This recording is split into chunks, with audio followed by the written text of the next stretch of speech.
So here we are walking with our family in Carmel, California. Beautiful beach out there. Beautiful, look at that. Pebble Beach Concourse is just right out there. They've had a terrible windstorm. And look at, another classic has perished. What do you think, Al? Oh, that's so Can sad. you drive that home? Oh, that's so sad. Oh no. It's like a 69 or, well, it's an F-250. Tree fell right onto the cab, busted out the rear window, busted out the front windshield, busted the tailgate.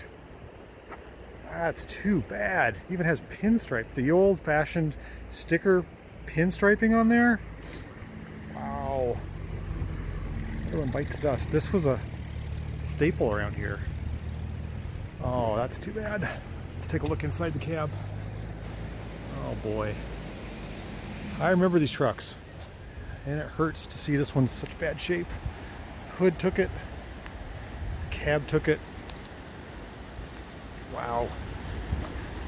Even the radiator took it. It's leaking. That's so sad. What are you gonna do? Mother Nature is a powerful force. Look at that beauty.